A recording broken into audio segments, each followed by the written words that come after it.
I Hate Politics is a podcast about a human activity we love to hate. I am Sunil Dasgupta.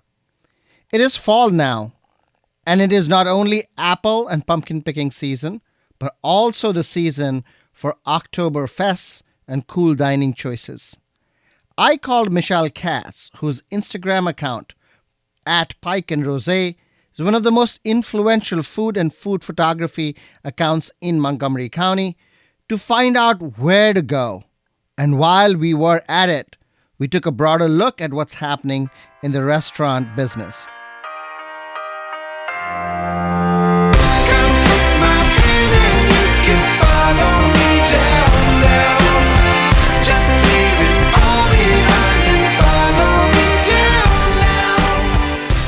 I Hate Politics is a podcast about our neighborhoods, workplaces, schools and streets, and our local governments as they function in diverse and democratic societies.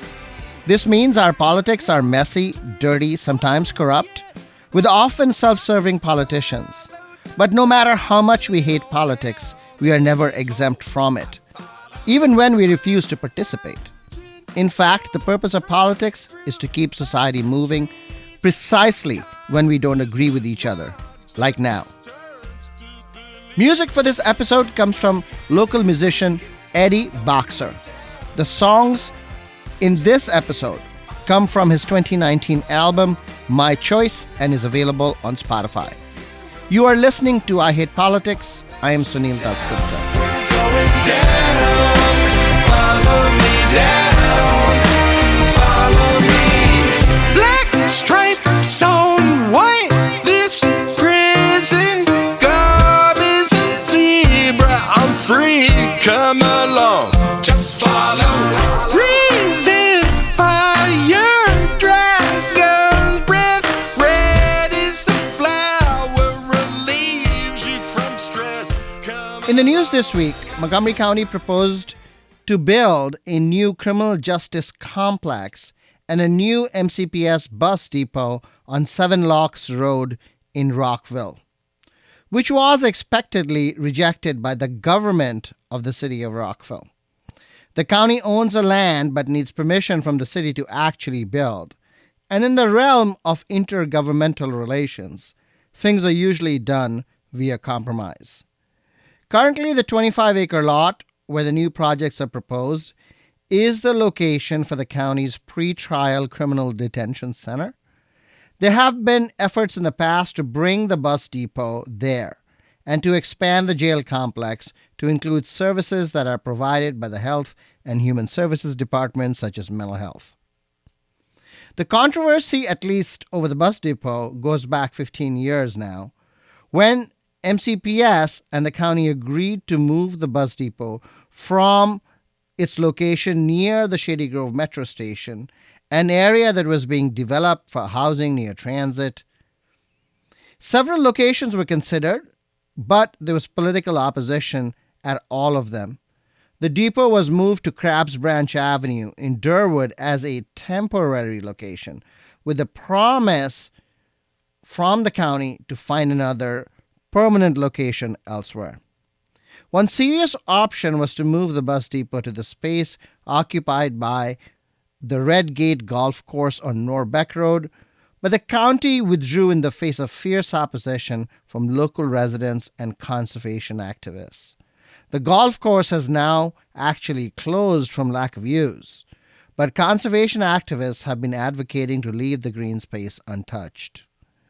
Other sites that were considered included Rockville's historically black neighborhood, Lincoln Park, and even the vast parking lot on which MCPS's central office, Carver Center, now sits. Locating polluting facilities near black neighborhoods has long been a practice in the United States, and that has now resulted in calls for environmental justice.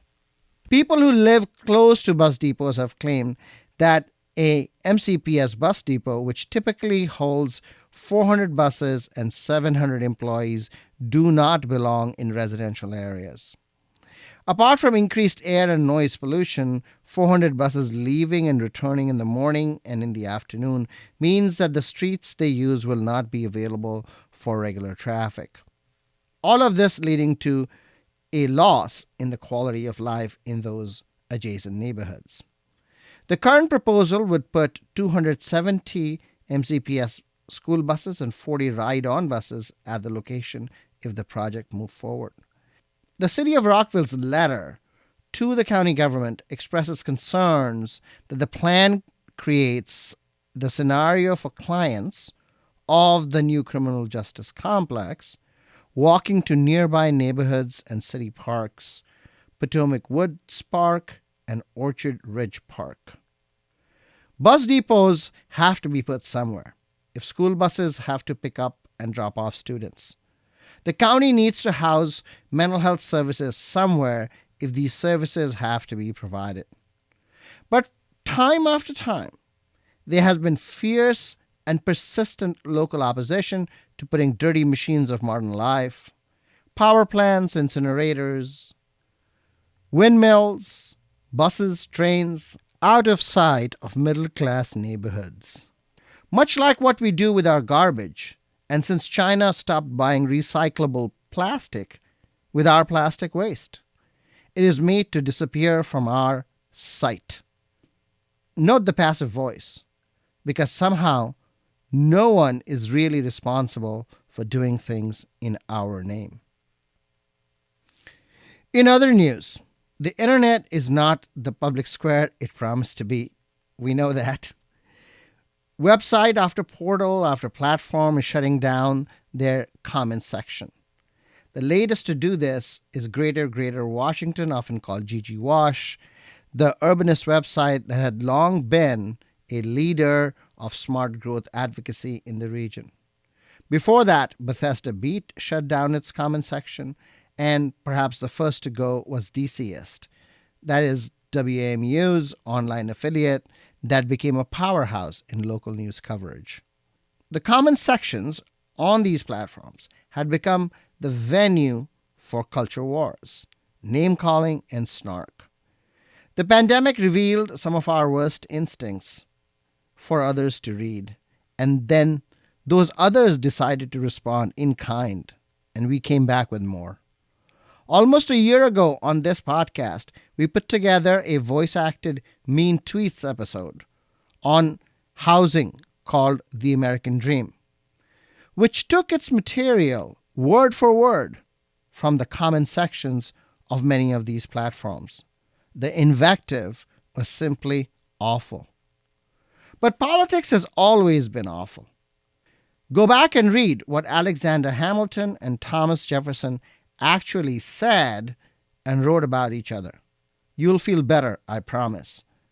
There is a reason that politics invites passions and polarization.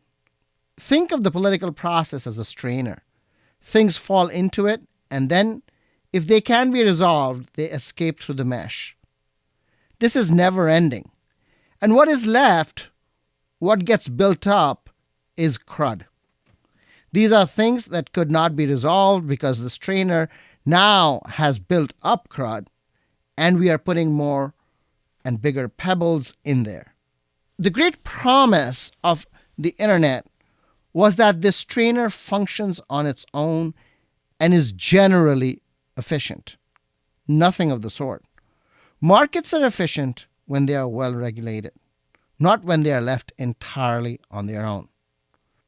Free speech has always had its limitations, but free speech fundamentalism, tied with the technological reach of the internet, have really brought havoc. Facebook, Twitter, Reddit, and other social media platforms see every day the tension between allowing free speech fundamentalism and maintaining community.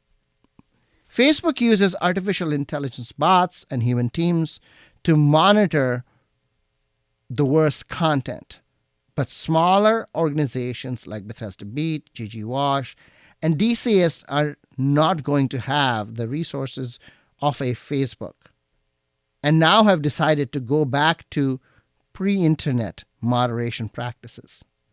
In a letter to its supporters, GG Wash says that they will now encourage readers to respond by email.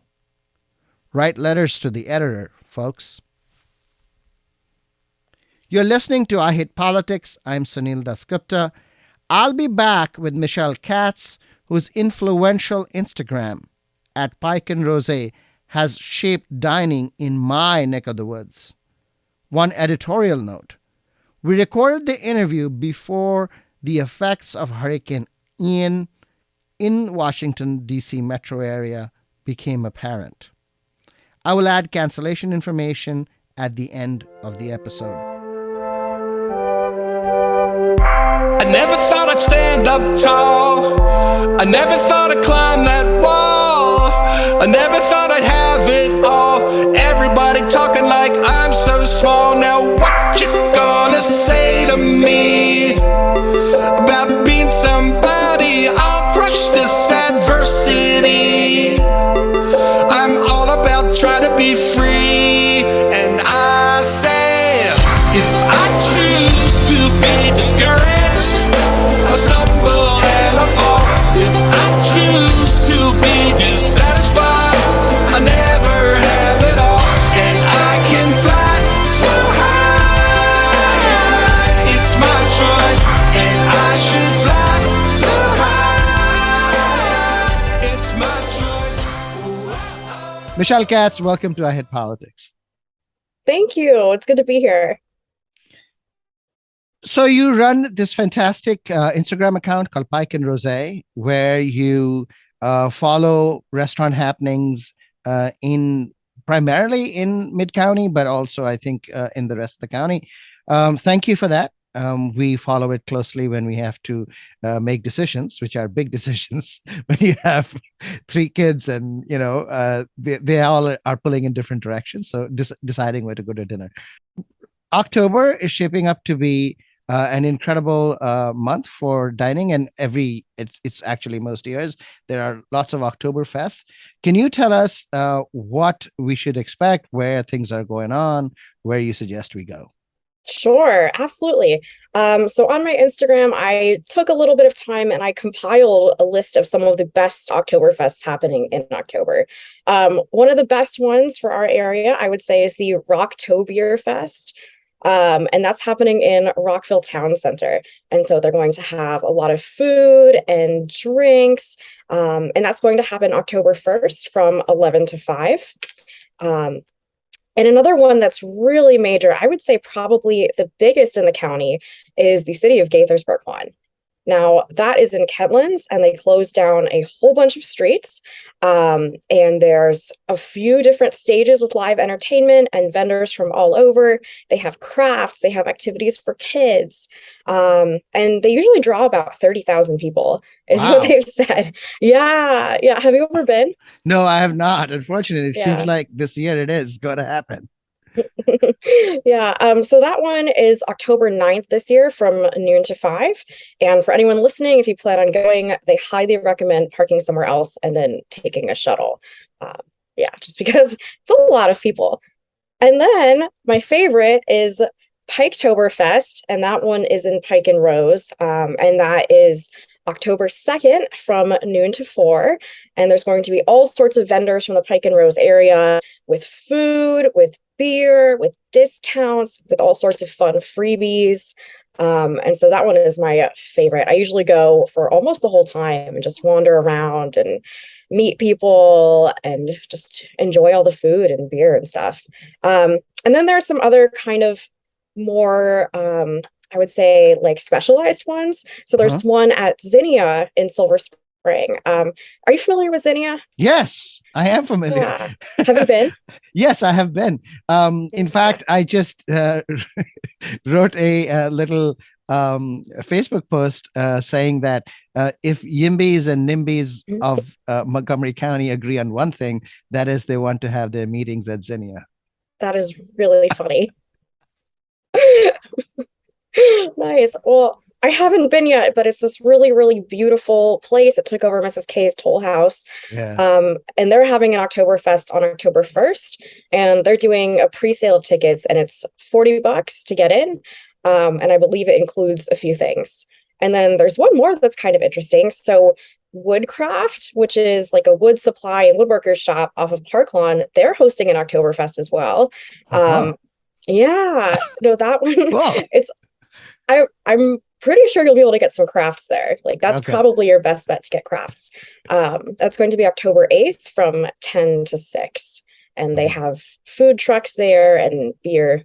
So it sounds like a lot of fun. I love Oktoberfest. I'm actually headed to one today. So Which one is the one you're going to? so I'm going to one at Seven Locks today. And there are actually quite a few happening this weekend right now. So it's interesting. A lot of Oktoberfests are in September. Not really sure why, but It's hard to schedule because there are only 4 weekends in right. October. Right. That's true. You're right. Yeah. What about, wasn't there one in Germantown, or is that also a September, October thing? I haven't seen one for Germantown. It's possible I might have missed it. I Okay. tend to pay attention mostly, I would say, for like Rockville. The northernmost that I really look at is Gaithersburg. Okay. Spell out your Instagram handle so people can find this list. PIKE dot AND dot ROZAY. So as in Pike and Rose. Yes. Cool. Yes. And you said that the Pike and Rose Oktoberfest is your favorite. It You is didn't my say favorite. why. Well, I am a little bit biased because I love all the restaurants in that area. Um, and I love being able to walk in, and I know for a fact that there are usually a lot of freebies. So, one of my favorite freebies, Pinstripes usually is there, and they give out this bracelet. And the bracelet entitles you to have a $1 glass of wine every single time you go. What? Right. Now, that's pretty incredible. So, that was my favorite freebie of all time that I've A gotten there. dollar a glass of wine at Mm-hmm, Pinstripes mm-hmm, for mm-hmm. for the rest of the year? Forever. I've For been using the same one for about 4 years. Oh Yeah. my God. Talk about a deal. I mean, is this a Yeah. time limited thing? Or how No, does that no work? time limit. So it's one glass of $1 wine per person per visit. So if you want to go with 8 friends and you get 8 bracelets, everyone's first glass of wine is $1. Wow, Yeah. that is pretty cool. I believe Silver Branch does a Oktoberfest as well. Do you know about that? I believe that they do. I don't have the dates on that. I feel like theirs might have happened already. It might have been a little Oh, bit earlier. So if you're listening and you're interested in Silver Branch, I would say, go to their website, okay. check out the dates and times. Outside of Oktoberfest, where are your favorite drinking holes now? I'm really, I would say, happy hour conscious. Yeah, so I like to go to places that have really good deals. So there are, interestingly, with the pandemic, some places have either entirely gotten rid of their happy hours or they have made their happy hour menus an even better value. Um, so that difference Hmm. has been kind of astounding. Um, and some places with their happy hour menu, they've really pared down their food. So it's very minimal. Like they might just have fries or a meatball or something like that. But there are a few places that have a pretty solid menu. Um, Off the top of my head, I know Pinstripes offers like an entire pizza for $9, and then they have some really deeply discounted drafts. I made a whole reel about like the best places, the best values to get happy hour. So, Okay. What else? I mm, mean, what else are you um yeah. So I would say Summer House is really pretty good. They have really, really good prices for wine. And so you get a wine and you get something else and you walk away and the whole thing is under $15. Nada is another really good one. So they have really lovely cocktails for $7, and then they have some small bites between $3 and $6. any place outside of Pike and Rose that you want to recommend? Sure. Yeah. So I would say Matchbox is another really good one. And they have like $6 wines, $5 drafts, and small bites between $6 and $8. I want to talk to you a little bit more broadly about the evolving restaurant business, the food scene in Montgomery County, especially in Mid County where you are focused. As an area, we tend to want to eat more at restaurants that are local. So let's say, for example, if you would like to spend maybe $15 or $20 for a fast casual type meal, people these days would be less likely to go somewhere like Ruby Tuesdays or Chili's and more likely to go somewhere that's relatively local and fast casual, such as like Roaming Rooster or Lapu Lapu, which is a new restaurant that just opened up in Kentlands.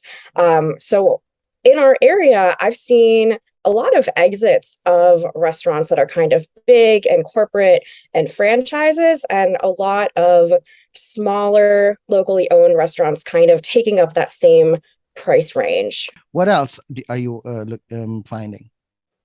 I'm finding that, some of the hours are changing on restaurants as well. Not that many places that used to be open all day or open for lunch are open at all hours. It used to be that I could just walk out, go to Pike and Rose, and every single restaurant would be open at lunch. And that's not really the case anymore. I think, nationwide, we're seeing a lot of shortages of people who are available to work. And so we definitely see that reflected as well, with places having more limited hours. Oh, My guess is maybe part of this also has to do with the rising number of people who are working from home kind of more permanently. People who used to work in offices or whatever would frequently go out and get lunch. that's right. And I think people who are staying home aren't necessarily making that same voyage out during lunch to take a break from the office. It's also probably the case that the food trucks are taking up some of the lunch business, right? Mm-hmm. Yeah, I've definitely noticed a lot of food trucks. I don't know if it's more than before, actually, or if I'm just more aware of it, but that does seem to be something that is very prevalent these days. We've had in our area a lot of like outdoor small festivals in the Pike District. Like they've had free dance classes outside, and there's always a food truck there. And also just driving up and down through 55, I noticed a lot of food trucks parked in gas stations. What about bars? Are there more bars now? Are there fewer? What's going on there? That is a great question. I haven't really noticed a change in number, but I am going to say I think people these days, when they're going out to drink, they're looking for more high-end cocktails. I think people are looking for a lot of aesthetics in their drink. It seems to me that there's a mindset of, I want something that I can't make at home. So people are going out to places like the Block and being, I don't know about perfectly happy, but definitely willing to pay something like $15 for an exotic cocktail that includes liquid nitrogen and gummy bears. $10 for gummy bears and liquid nitrogen. Wow. Well, plus some alcohol, a few alcohols. That is just incredible. Mhm. That's I'm almost like guilty. DC. Yeah, that's like DC prices now. Maybe Yep. DC prices are even higher now. Mhm. I don't know. Are you following comparison of drinks Um, prices? no, I'm not following a comparison, but I did hear that the Commanders football team has the highest prices for beer in the entire nation. Which is what? So I think it's $14 for a draft. Wow. Yeah. Okay. Yep. Yeah. Well, there. We are all about dance night complaints.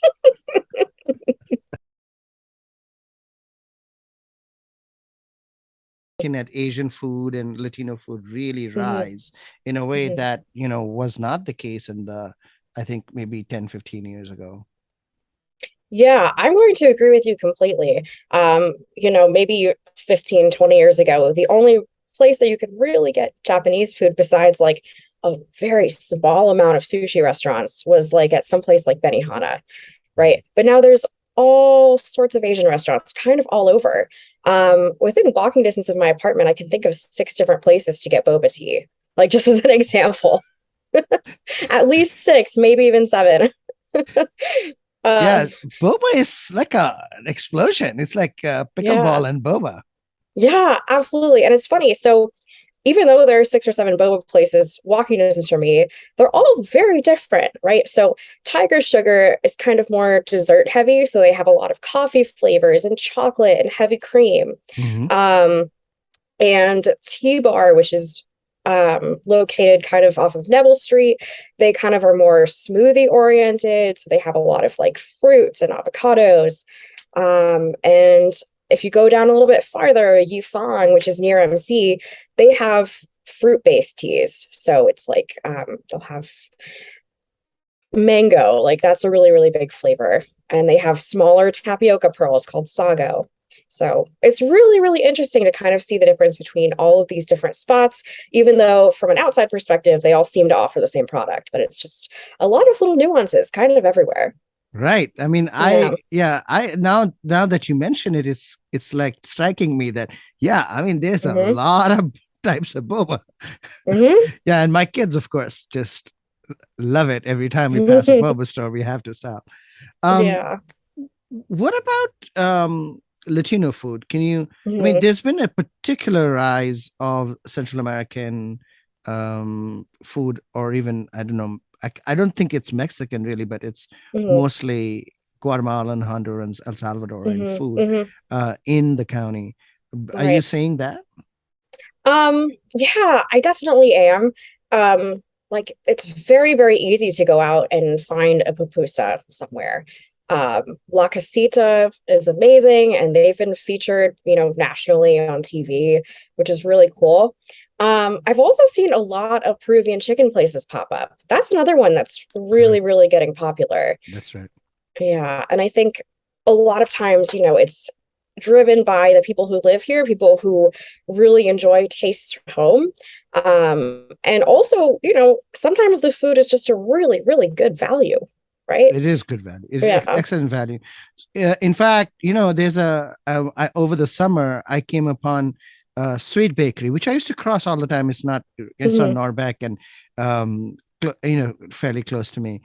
And I would cross and, there would be not that many people in there, but over the summer, I was driving my son up at, dropping him up at like early in the morning before 6 o'clock. And at that time, they had a line out of the door. Wow. At 5:30, quarter to 6, there's a line out of the door of Sweet Bakery on Norbeck. I mean, it is so crazy. Then I said, I have to stop. And it turned out that it's literally the feeding place for all construction workers. Whoa. And they would stop on the way to work, and everybody that's what they were doing. And there was like a 10 deep line. That's really interesting. That's pretty cool. Yeah. Coffee and horchata and pupusas and sausage. I think sausage and I don't know if bacon or not. I can't remember what it was, but certainly eggs. Cool. Yeah. Maybe 5:30 in the morning.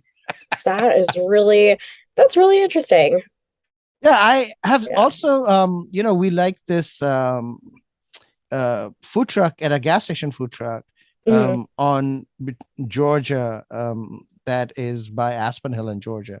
Do you know what it's called? It's called El Sabor Latino. Okay. Yeah. Nice. And they are great value. They are local. And it's pretty incredible. We got their food yesterday. Wow. And now I believe they even have a fruit stand there, like selling fresh fruit. That's really interesting. One of the food trucks that I pass on my way home from work every day is called Andrea's Grill. And they have burritos, but a different type of burrito. They're California style. So it's like steak or chicken, and then there's French fries inside. And that's incredible. I don't know if you've ever had French fries in your burrito before, but I highly recommend it. We have what, two food halls in Mid-County and maybe more? I would say three. I would say three. Yeah, we've got the Spot, which is right by Rockville Town Center, Pike Kitchen, which is off of 355, like kind of across from Wintergreen, and we have the Block, which is in Pike and Rose. That's right. Okay. Yeah. And are there other food halls around the county that are notable? Have you been, or are you just such a Mid-County girl that I am very much a Mid-County girl, to be honest, but I know of a few that are going to be opening up.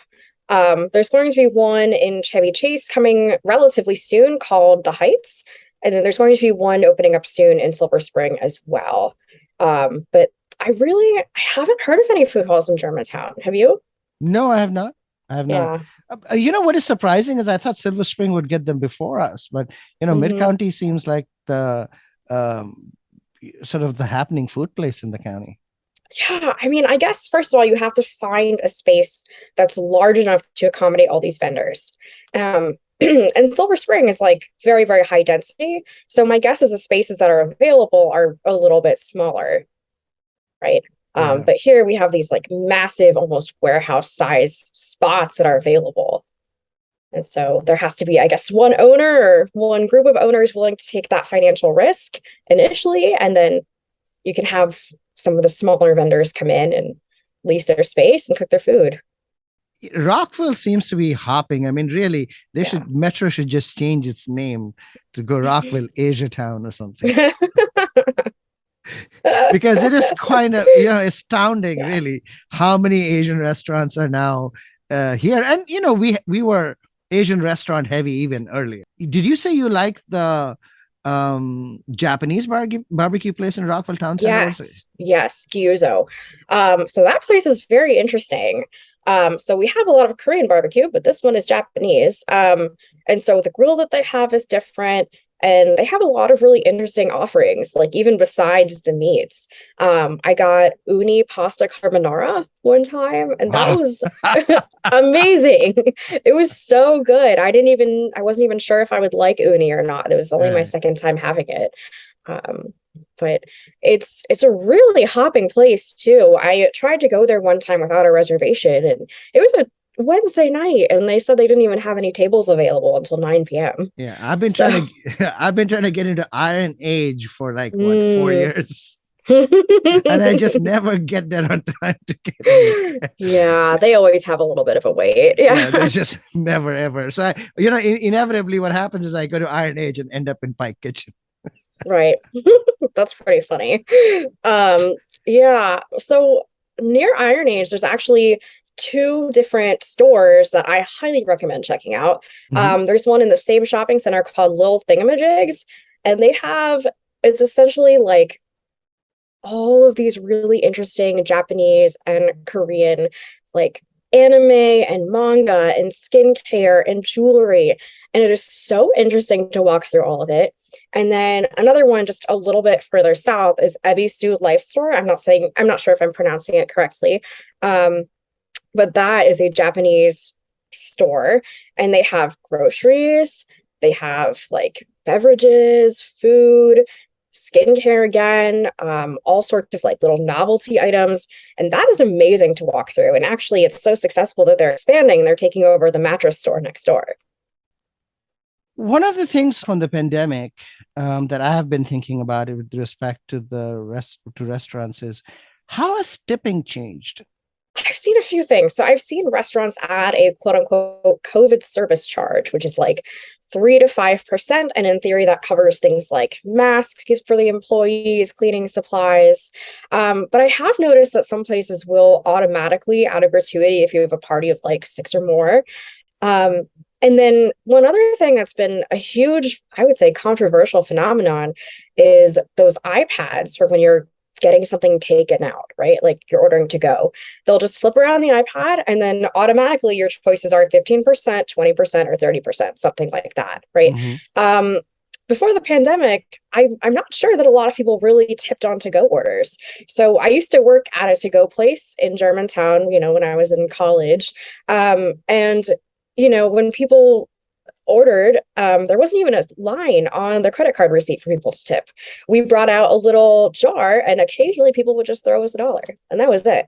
But it seems to be pretty standard these days that the expectation is just, at least from the businesses, that you tip on to-go orders. How much are food prices higher, you think, in restaurants now? I mean, is it 30% or 50%? What is your sense? My general sense is maybe 30%.